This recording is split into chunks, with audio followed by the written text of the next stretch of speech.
Tune into the final take with MK Mariner every Saturday on the Alcamba Times and experience extensive conversations on a variety of topics, including national and international headlines, breaking issues, and major developments in politics, business, innovation, science, and sports, along with inspiring stories and expert analysis to provide a comprehensive understanding of the news.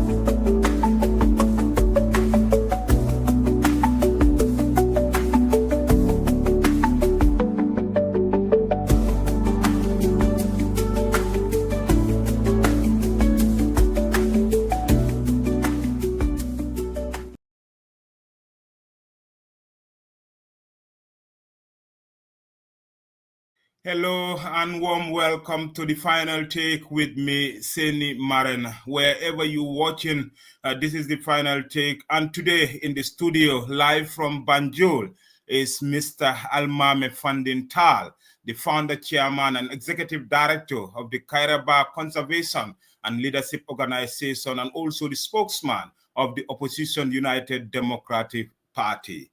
Mr. Tal, welcome to the final take with me, Seni Marina. It's a pleasure having you for the first time on this show.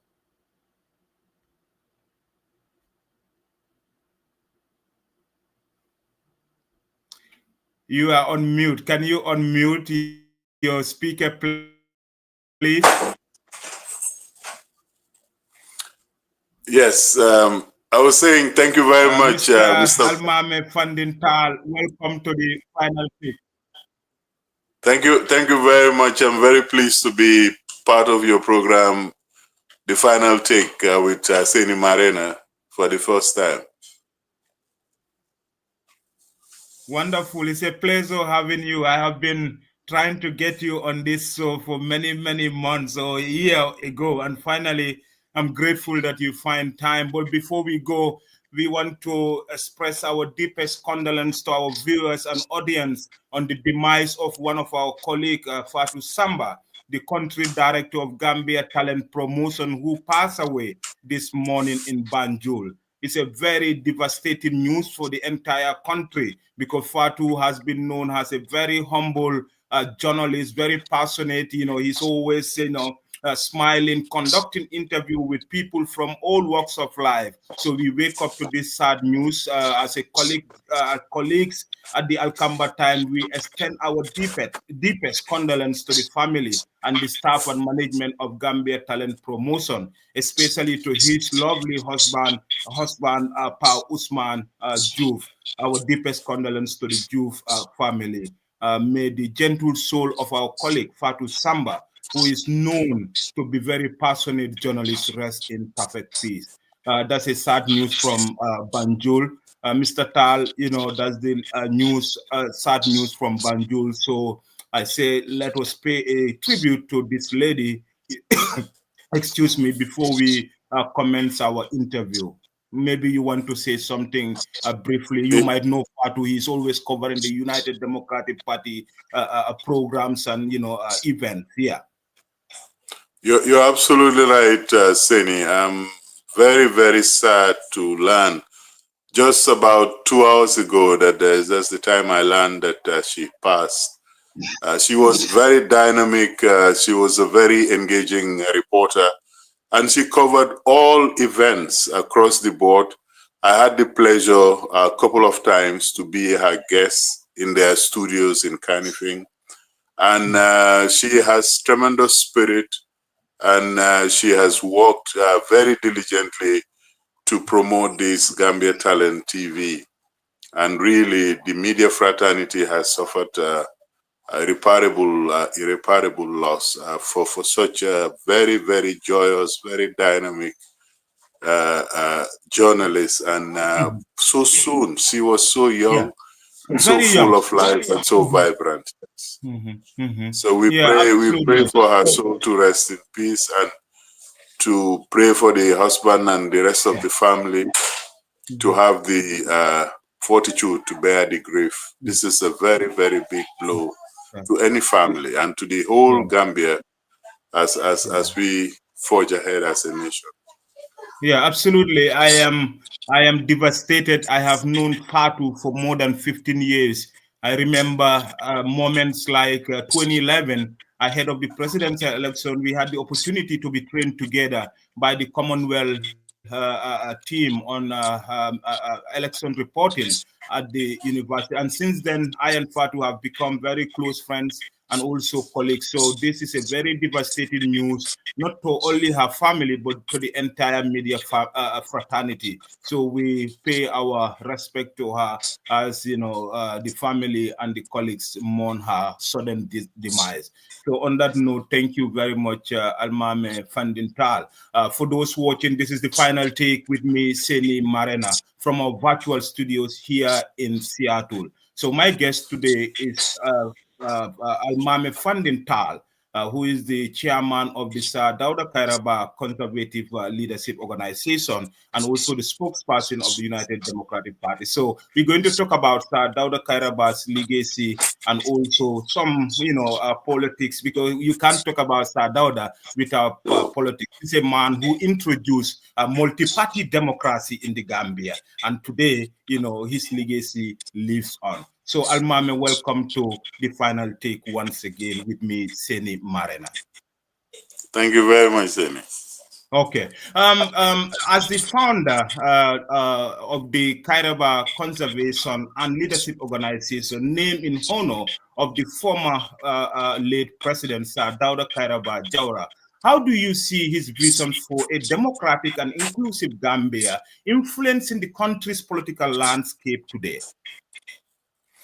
I think his lessons and his style of leadership continues in various forms. Very recently, the political party that he led for so long, so well, has had a kind of a renaissance. Yeah. And I think the multi-party nature of the Gambia has been restored since 2017, coming now to 9 years. And we were very pleased that during his own lifetime, he saw the restoration of multi-party democracy. And we have recently seen pictures of you as a young reporter with Sir Dauda at the trade fair. So his vision lives in the national anthem, in institutions that have been built. And very recently, we were doing a forum on his philosophy of Tacito, which really meant self-reliance, because Gambia was considered an unviable nation state at independence. A lot of people thought that we could not make it as a sovereign democratic republic. But he was able to demonstrate to everybody and to the conviction of the Commonwealth, the UN, and all other African states that we can stand on our 2 feet and we can cherish democratic values and governance. And I think some of us who grew up post-independence and came of age and were able to go to university under his leadership clearly see the kind of legacy that he has left behind, because he was practicing democracy by example. His children, all of them, went for basic and secondary school in the Gambia. It is only when it's time for them to go to college that they would travel like anybody. His eldest son, Dauda Jawara Jr., studied in Nigeria. He didn't go to any fancy universities. He got his engineering degree from universities in Nigeria. Just to tell you that all his life and his leadership style was dedicated to making the Gambia into a viable democratic republic He was a very humble man. He was very honest. He had a lot of integrity. And after his departure from power unconstitutionally, he had had some very hard times until there was a new presidential post, what is it called? Past presidential law that gave him back his only property in Colombia. Yeah. And then he returned home to live out the rest of his days in quiet and peace. So his legacy really is something that every turn you take in the Gambia, you can see it, you can feel it, and even in the attitude of Gambians generally, this agreeableness, our agreeable nature, our peaceful nature, these are all, in our view, because of Sadauda's example to the Gambians and to the rest of Africa. From your perspective as a legal scholar and a former judge, what aspect of his democratic framework remain relevant, and where do you see the gaps that need addressing?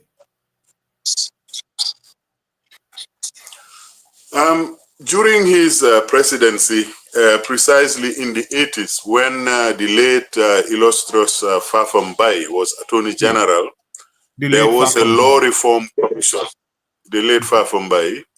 They passed this Law Reform Commission Act, and from the 80s towards the early 1990s, there were a serious efforts to modernize the court proceedings, to introduce modern legislation like the Environment Management Act, because of his vision about conservation, which for us is one of the unifying aspects of his legacy. Politically, some may disagree, some may think otherwise, but when it comes to the protection and care for the environment, I think Sadauda, just like King Charles of England, was ahead of his time. In the 70s, he talked about conservation. So one of the lasting legacies, really, in my humble opinion, is the enactment of the Environment Management Act, because it was not about only protection, but it was creating reserves and gazetted areas where you would have environmental protection, but at the same time, communities can make their living out of such an environment. Of course, the most important, significant legacy of Sadauda is to host the African Commission on Human and People's Rights.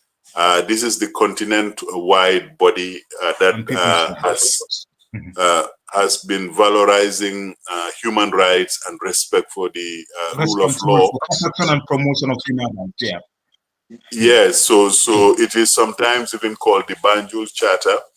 That was also at a time when Africa was really in crisis. Almost 80 to 90% of the African states were under military rule or under colonial rule or, under apartheid. So it was at a very difficult time, and Sadauda was able to step up and say that we must create this space for democratic governance. We must ensure that human rights and the rule of law are respected by all nations. Of course, he was also the consummate diplomat, and he was involved in diplomacy missions famously across the world, famously the Iran-Iraq conflict. He was an envoy of the OIC, which was hosted in the Gambia last year in his centenary year.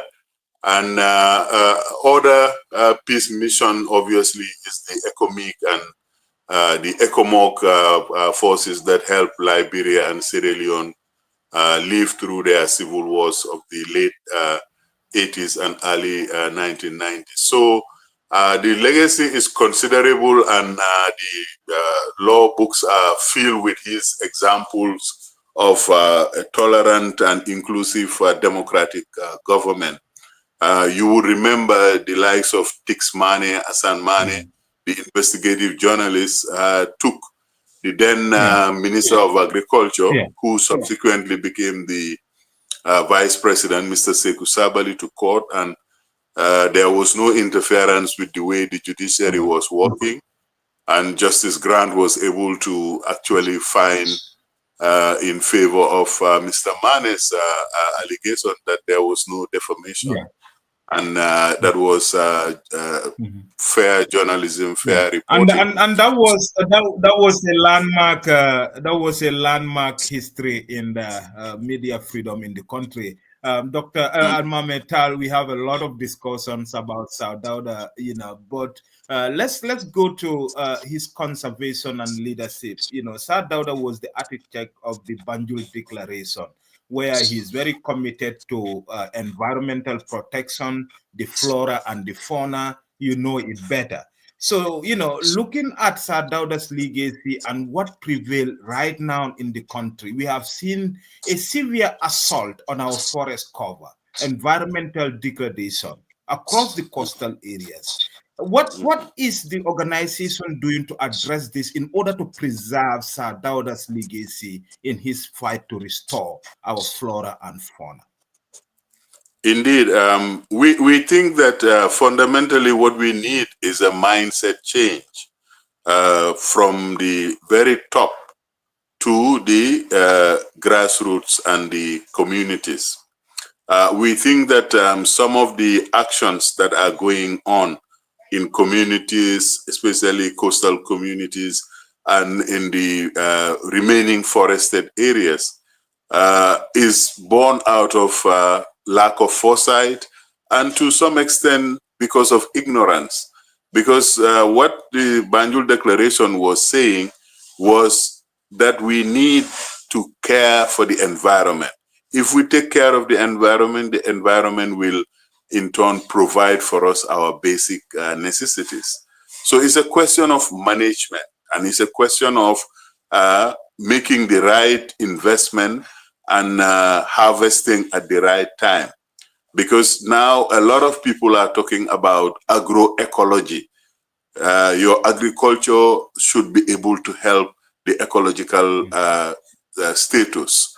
So when the declaration was made in 1977, there were other pieces of legislation that were made. But it was not until 1994. In fact, the last piece of legislation Sir Dauda signed into law was this Environment Management Act, where a council, an Environmental Protection Council, to be chaired by the president was established. Unfortunately, after the unconstitutional change of government, there wasn't any meeting until 2017, when President Barrow was elected as president. That is when the Environment Ministry started convening that council meeting. The council is meant to bring home the priority of protecting the environment. So in terms of what Kairaklo is doing, we are trying to create as much awareness as possible.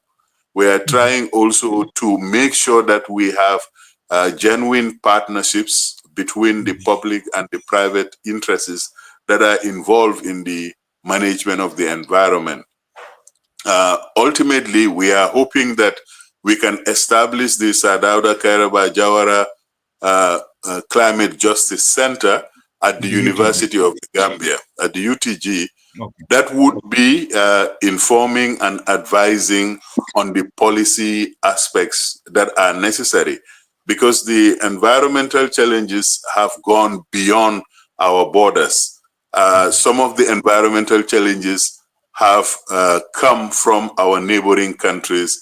When you talk about sand mining, when you talk about these natural resources exploitations, if we are not careful, we will not have any more sand left to mine or to build our houses.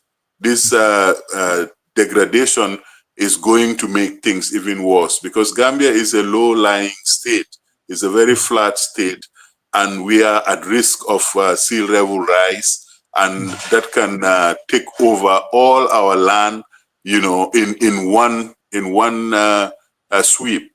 So the important thing for us is to raise the awareness of policymakers, to raise the awareness of the authorities that issue licenses for these kind of things, so that as a community, we are responsibly and sustainably exploiting the natural environment.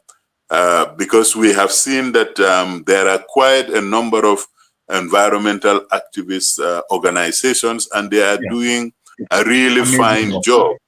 Yeah, but also we should endeavor to have solutions, how we can collaboratively and how we can jointly come up with solutions that are sustainable. You know, the global framework of the SDGs will expire in 5 years' time. In 2030, this agenda is a very good global agenda. It's talking about transitions to cleaner and greener energy. It's talking about creating green jobs. All of these are things that if the community and if the government gets the solutions from fellow Gambians, fellow Africans, I think it could remedy the situation. We can have agreements and understandings with the Republic of Senegal, a much bigger country, where some of these resources traditionally used to come from, especially like the basalt and other construction material. But our focus really is on the opportunities that partnership can create and how we can raise awareness about protecting the environment, especially from a public law point of view. Absolutely. Mr. Tal, because Sir Dauda is a person who is very dedicated to conserving our environment. And trust me, he wouldn't be happy, right now, of what is going on in the Gambia with regards to, an assault on our environment. Over the past few years, we have seen that the country is facing threats of losing our forest cover to either real estate operators or to businesses like, mining in the coastal areas. What efforts are you going to do in order to change, to work with the government to change the policies on these environmental issues that the country is facing? You mentioned that there is a lot of environmental organizations who are fighting to protect the environment, but they are facing a stiff challenge from the very people who are supposed to help them, protect the environment, are the same people who are destroying the environment. How can you change this tide, looking at Sir Dauda as a former head of state who is very committed in this cause? Yes, and he has given us the blueprint, he has given us the vision.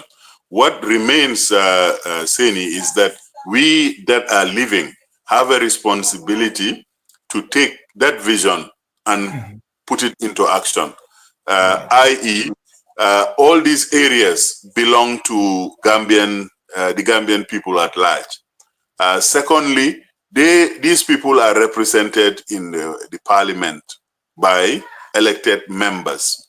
So the effort is to inform lawmakers, policymakers, that globally we have obligations, but nationally we have our first president's vision as a guide so that we can take care of our environment better.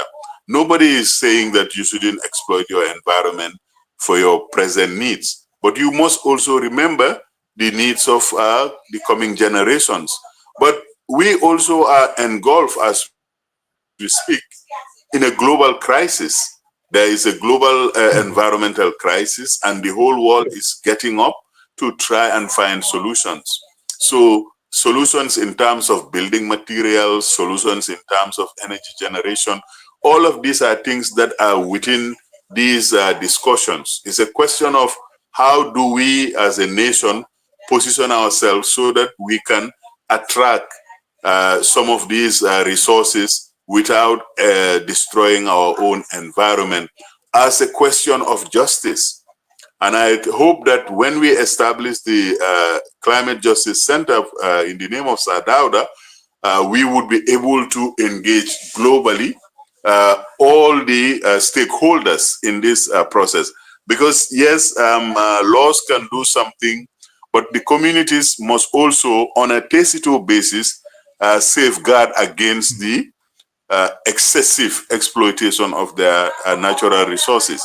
So considerable effort has to get into this, and a dialogue, a forum, a consultation, society-wide, nationwide, because whether we like it or not, it's my brother or it's my uncle who is building the house when the son is taken out of that place, or it's my sister's husband, like that. It is the community that is making the demand.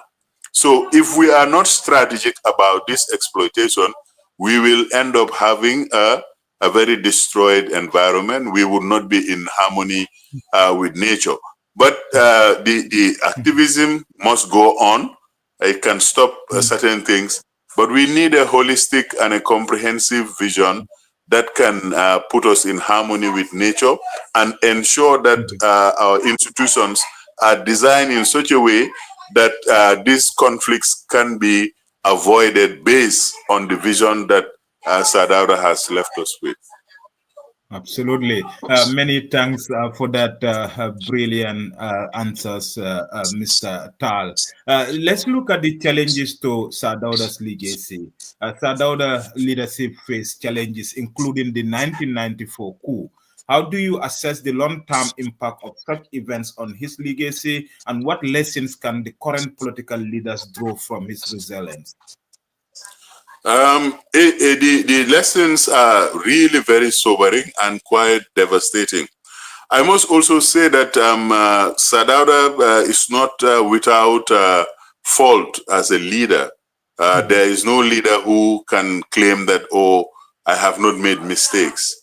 I think if you look at the entirety of his legacy, it would be clear that he may have overstayed his time. Yeah. He should have done what Senghor did in Senegal, and further afield what Nyerere did in Tanzania. Even further afield what Lee Kuan Yew did in Singapore. Because after 30 years at the helm, really it was time for him to go. But being a Democrat, being a reasonable leader, when he said he wanted to go, his people said, no, it's not time for you to go. He should have resisted that call, and he won an election fair and square in '92. That was his last election. But I think at that Congress they had in Mansakonko, he should have left. Nonetheless, when 1994 happened, some of us were away in university because of the kind of leadership, high quality leadership. We could go to any university, as long as we have the good grades. So we were away studying in universities, and we received the message in a very, very sad state of affairs, because that was the second year when Ghana had already returned to democratic government after decades of military leadership. Military rule for 2 years, and thereafter for 20 years, a militaristic culture really ate away at the foundation of a very pluralistic, a very democratic society, where even in high school you could criticize the government. Even in those days, students would do protests, and there wouldn't be any any heavy hand on them. Of course, the police will come out and maybe give them some beating. But it was only during the Jammeh era that, live guns were fired on student protesters in 2000. And then you have the whole horror story that the commission, the TRRC commission, the Janet commission unearthed the kind of mendacity, the kind of rapaciousness, the kind of wickedness that Gambians were exposed to under this Jammeh rule. Really, I think, disoriented and traumatized a lot of Gambians. Those of us who were of age during Sadauda's time definitely could not recognize our country. We had, this dumbing down and this mean-spiritedness that is coming from the leader who was, notorious for trying to scare people. And he was a tribalist to boot. He introduced that kind of politics, and that gutter politics, I'm sad to say, still is remaining with us. So really, absolutely. I mean, thank you very much, the impact Mr. of Tal. 22 years. Yeah. I think the impact of 22 years of authoritarian rule, yes, is something that Gambians are still coming to terms with. Absolutely. That's Almame Tal, the chairman of the Kairaba Conservative and Leadership Organization. Mr. Tal, we will shift the gears to politics, because we cannot talk about Sadauda without involving politics, because he's a politician, he's a medical doctor, he's a veterinarian, you can name it. So we'll take a quick break, and then when we come, we will go ahead. No, I said it seems the network is unstable on my side. Yes, yeah, yes, but we can hear you clearly. So we will take a quick break, and when we come back, we'll explore the state of opposition parties in the Gambia ahead of 2026 presidential election.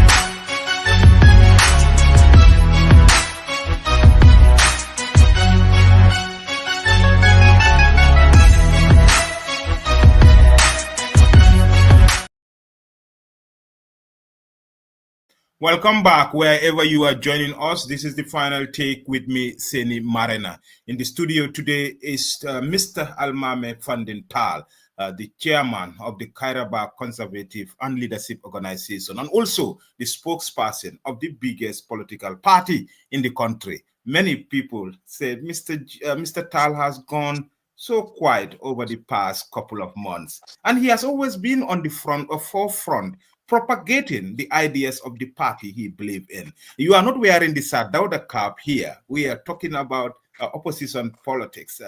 Mr. Sal, why going into hibernation for a couple of months? A lot of people are saying, are you still with the opposition United Democratic Party?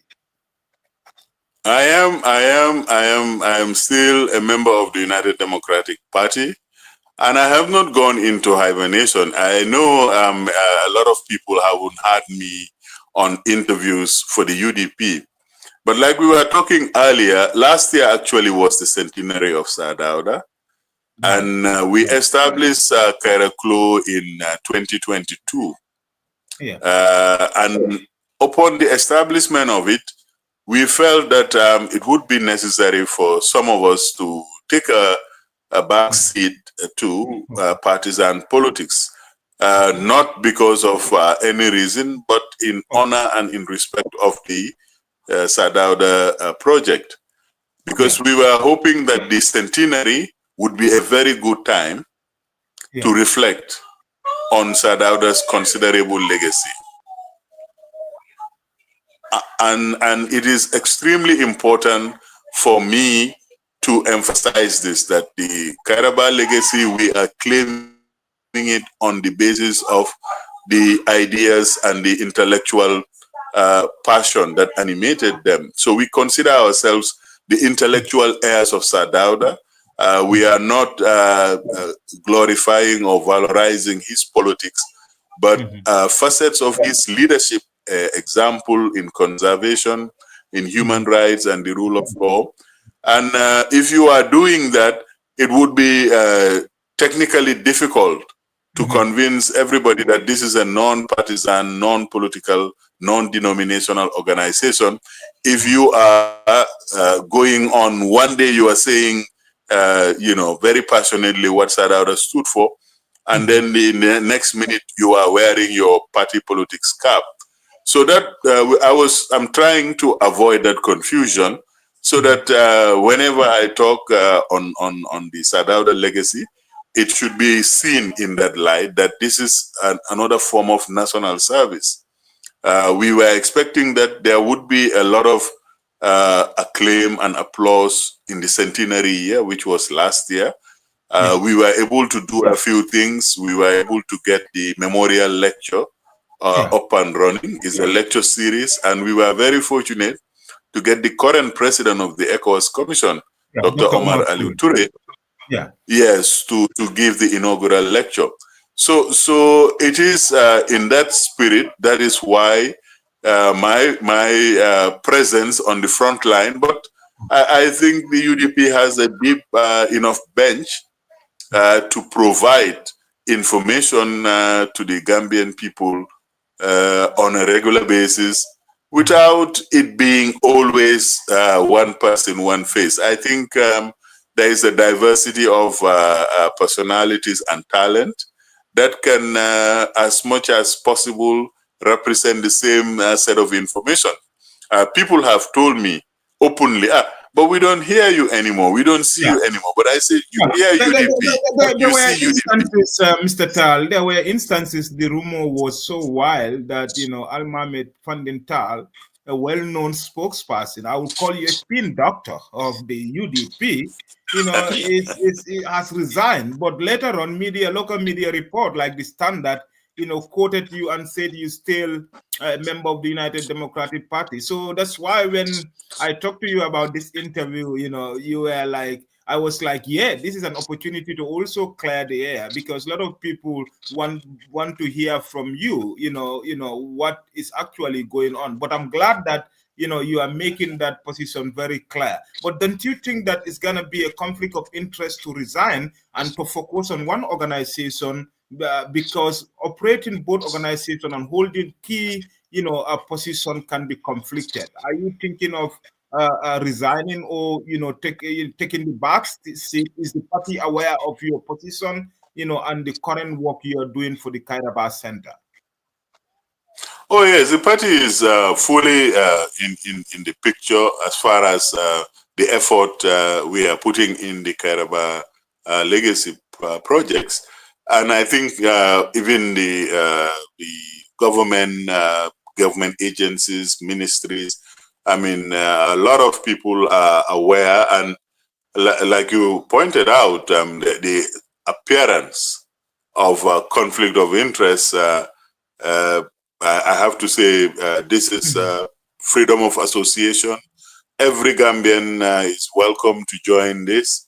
We now realize that if we don't do it, I'm not saying that it would not be done, but we are very grateful that Lady Chilel and the rest of the family of Sadauda really appreciate our efforts and believe exactly that this is as a non-partisan, is a non-political organization. The effort is to make sure that the legacy and the memory of Sadauda doesn't evaporate so quickly after his passing. So really, I don't ascribe to this idea that if we are not in the same political party, we cannot also do something, collaborate in the public interest outside of a political remit. So really, this effort to salvage the legacy of Sadauda is important enough to some of us because we had our education, we had our university education free. Our parents were not educated as some were lucky to have educated parents. So I personally feel that we owe it to the coming generation to remind them that there was a leadership that was more meritocratic, was focused on building a cohesive and a united Gambia, Gambia for all. and we should not forget that legacy. Yes, the future may be very challenging, may be very different, but if we are able to draw from these valuable and timeless lessons, I think it would make a difference in the final analysis. So I don't see any conflict, or I don't see any occasion where the work we are doing also is pro bono. We are doing it at our own expense and our own cost. Of course, some people are helping us.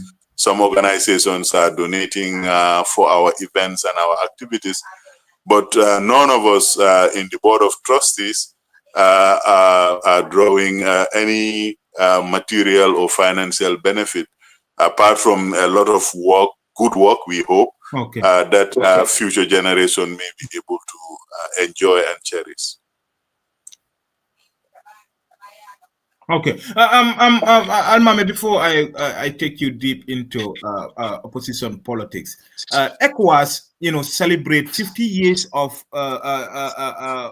independence, kind of 40 years, 50 years since its formation, and Sadauda was among the people who established the ECOWAS, and then he also played a role in the Organization of African Unity, which is now AU. So, are you aware of this celebration? Did the ECOWAS send a formal invitation to the Jaura family to attend this? Because why I say so, the former Nigerian president, General Gowon, was the last surviving founding member of the ECOWAS, and he was present at that event in Abuja, Nigeria.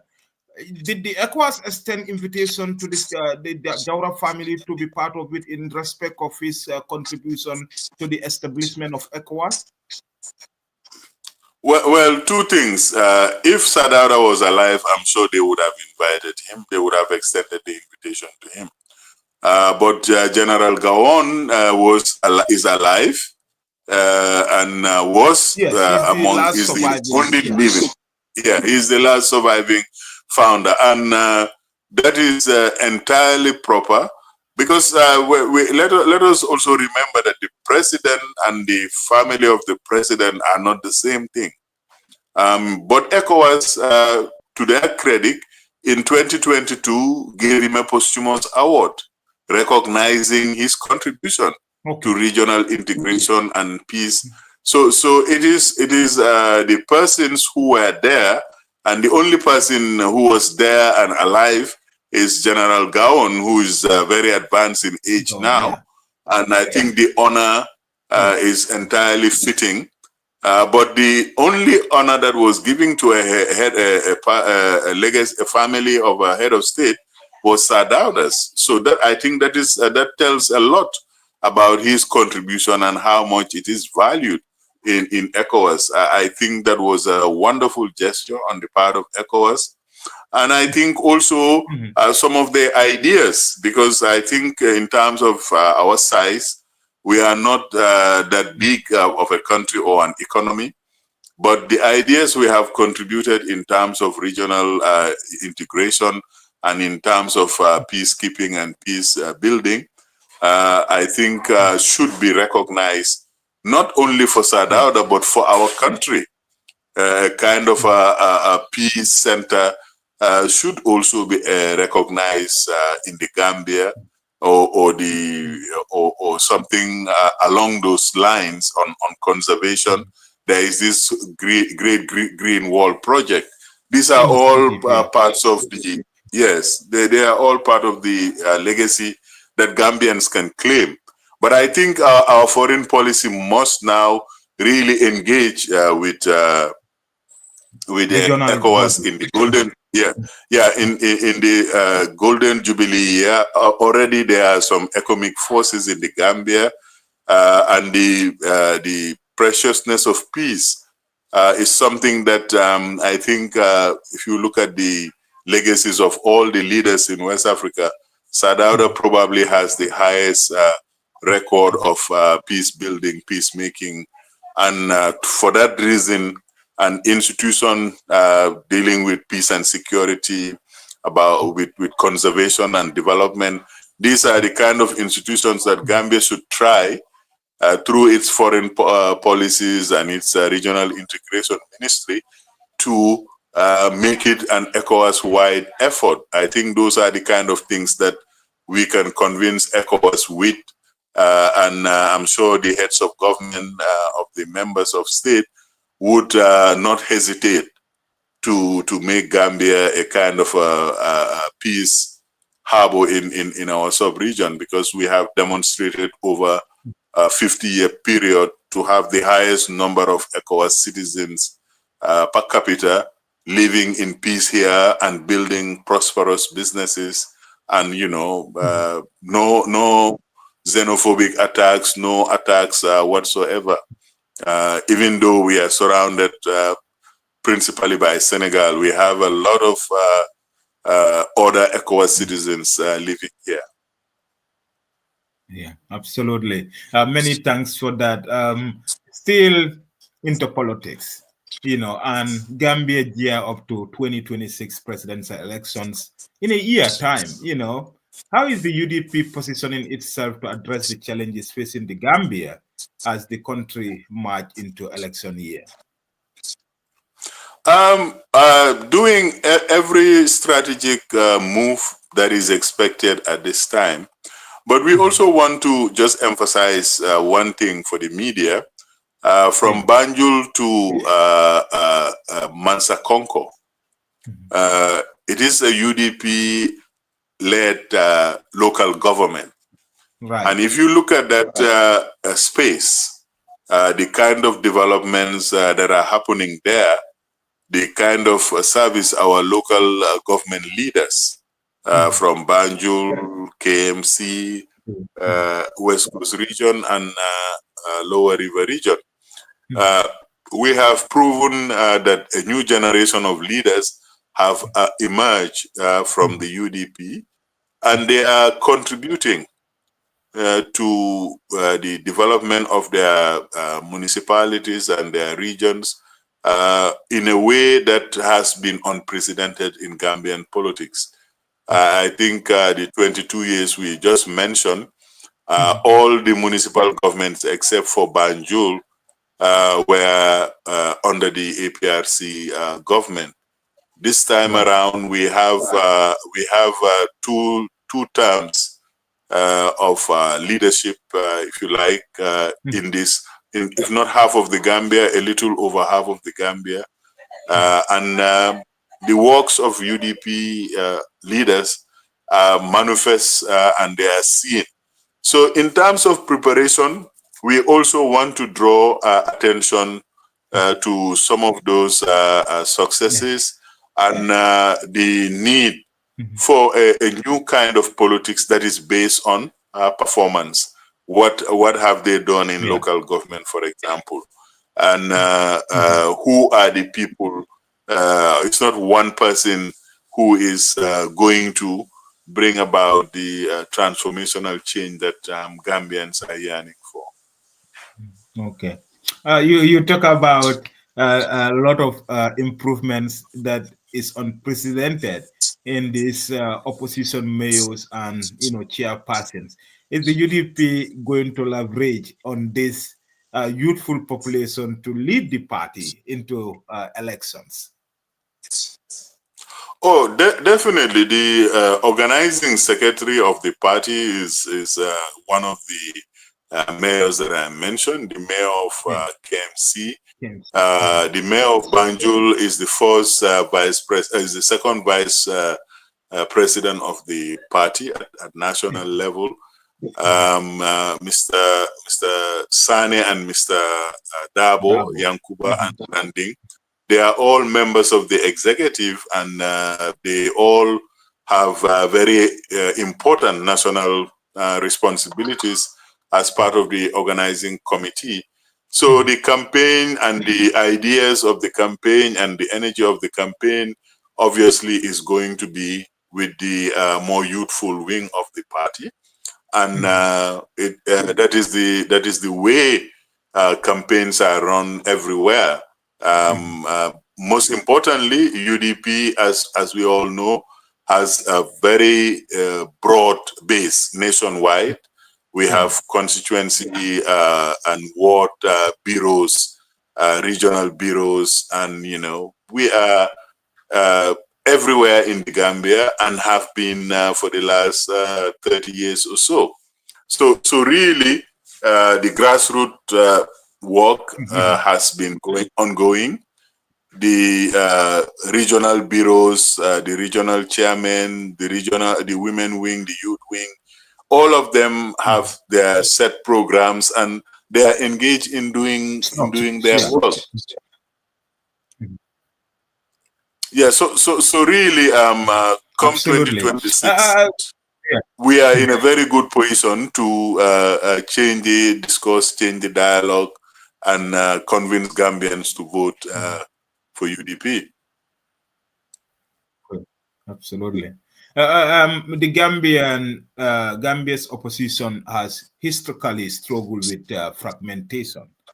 Drawing on your experience in leadership role, what strategies do you believe are essential for opposition parties to unite and present a strong front in 2026? It is important to have a clear vision and to articulate it. But most importantly, in electoral politics everywhere, is always a numbers game.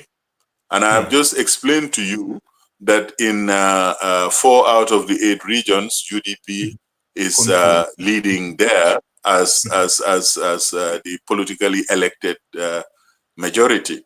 So that alone is a basis to hope that at central government level, UDP can really make a difference. But not only that, our grassroots are very well mobilized. Our structures are very functional, and they have autonomy of action. They have been doing things that some of us in the executive are not even aware of at their grassroots level. So a clear vision, a mobilized grassroots, and an enthusiastic and leaderful executive, all doing everything that is necessary to present, as we always do, a united front for the Gambians. And we are interested in finding common grounds with as many political parties as possible. We are hopeful that Gambians this time around would have seen the 2-term leaders that we have had in local government as a new generation of leaders who can make a real difference at national politics level. Absolutely. The conversation is so interesting. I wish we could continue, but the timing is 1 hour, and it seems from my clock we are left with 8 minutes. So I have a lot of questions for you, my friend, but I will try and excuse the last 2-3 questions I have for you. Many thanks for that brilliant answer once again, Mr. Tal. From your extensive work in trade, finance, rule of law, justice, and economic policies, what key issues do you think the opposition should prioritize to resonate with Gambian voters, particularly the youths, ahead of the election? Because most young people don't see themselves taking leadership roles in this political party. And then recently, we have seen young people coming together, to demand for accountability in the looted assets of the former president. That shows to you that young people are prepared to take the leadership role, even though parties are not willing to give them those leadership positions, but they are more organized now. So do you think that parties should, focus on youth leadership development and your experience? Do you think these issues should, occupy center stage in opposition camps? I think this is a very important question because recently we have seen there is a fundamental shift in Senegal. A relatively young generation of leaders have come to power. And they are coming to power is not because of any miracle is the people of Senegal. And I sometimes want to say this clearly, Seni.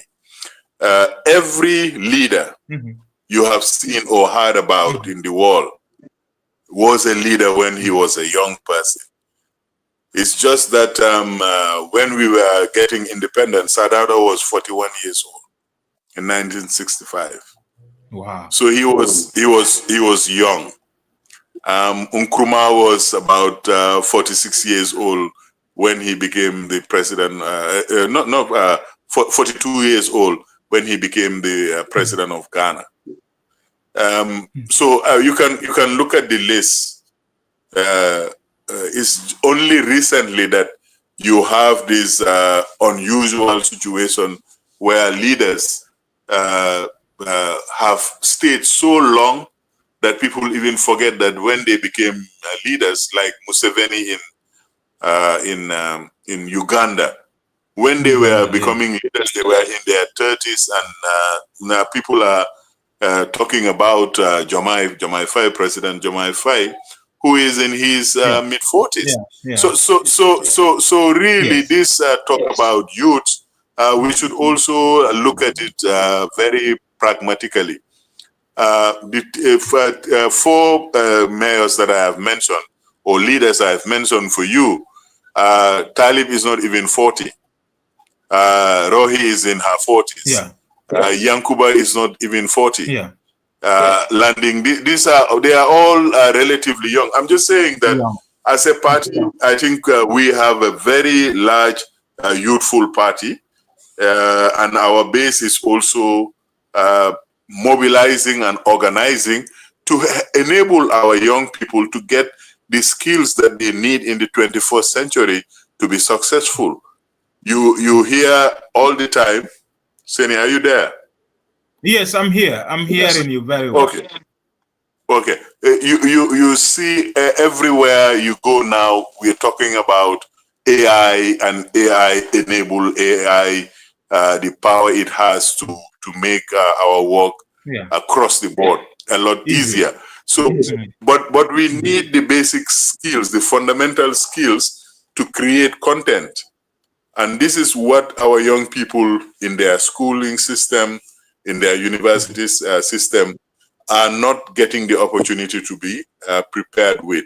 So the home of young people in politics is to acquire the skills and the technologies and the abilities to be able to manage complex situations.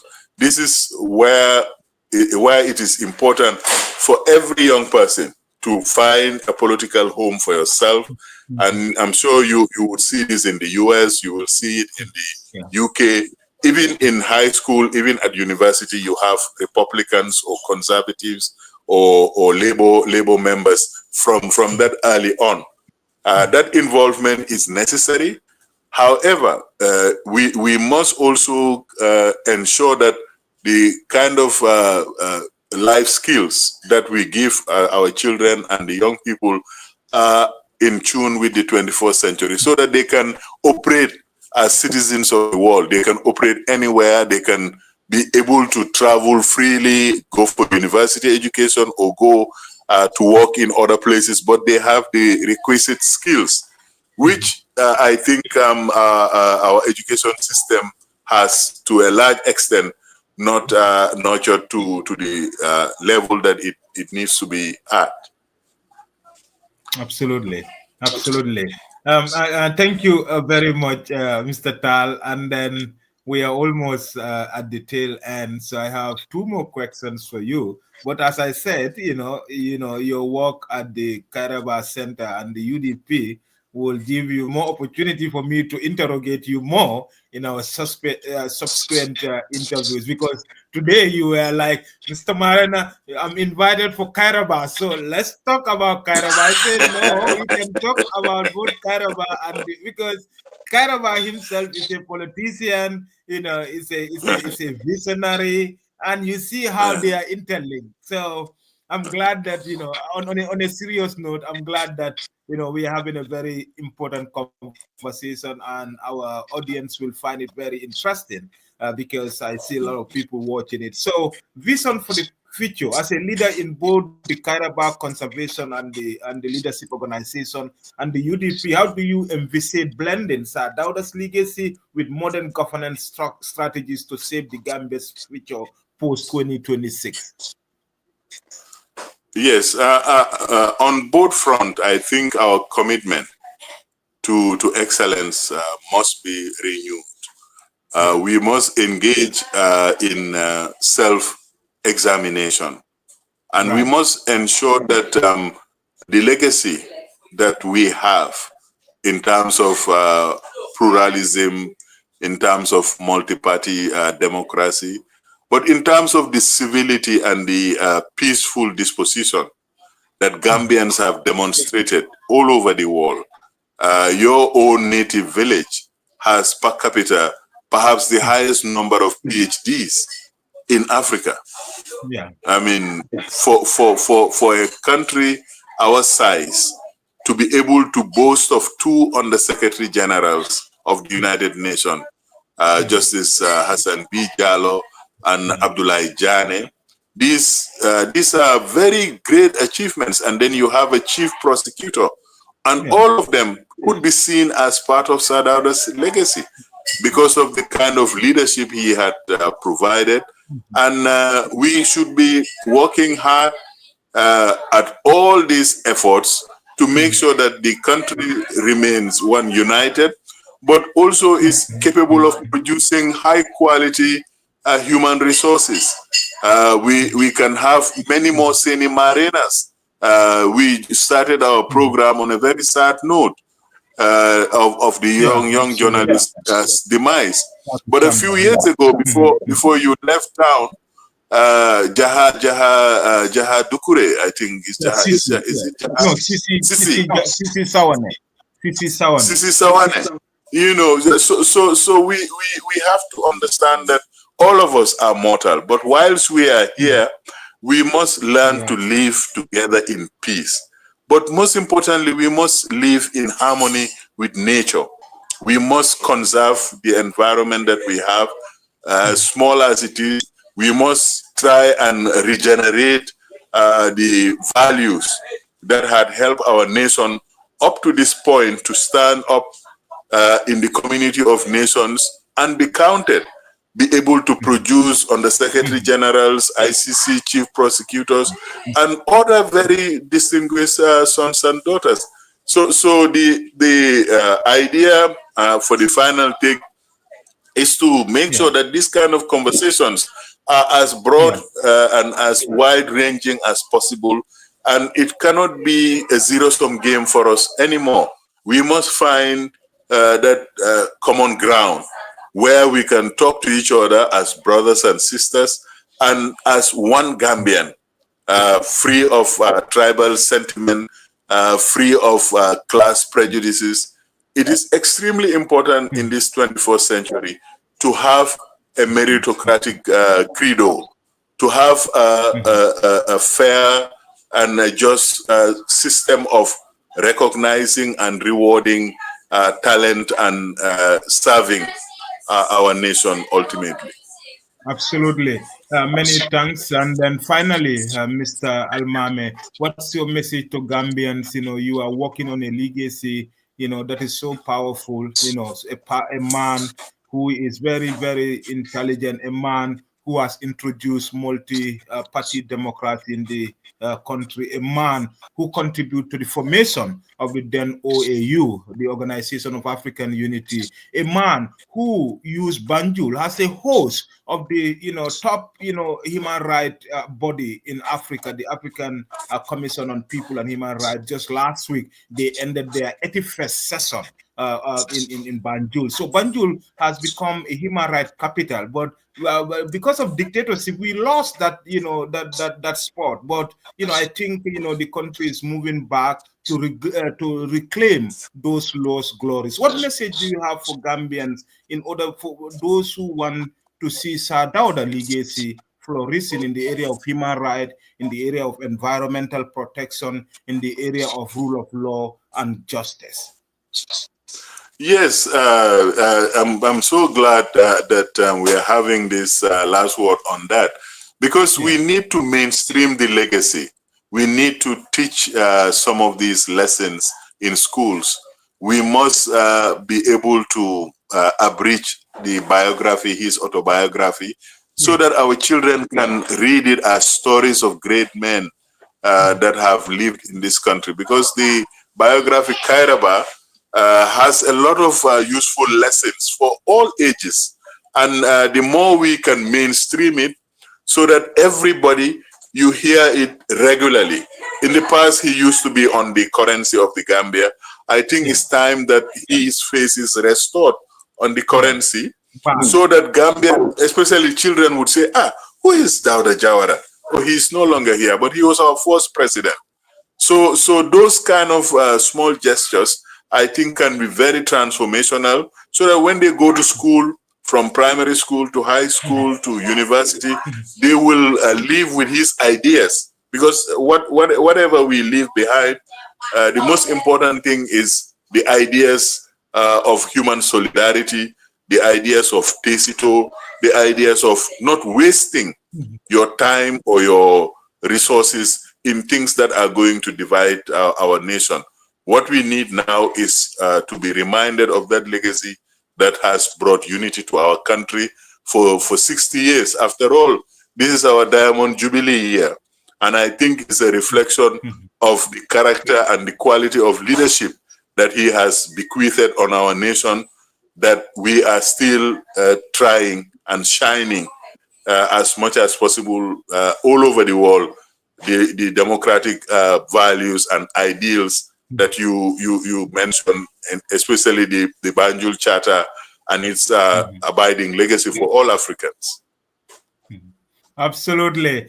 For those watching, this is the final take with me, Seni Marina. We are drawing the curtains here for today's event.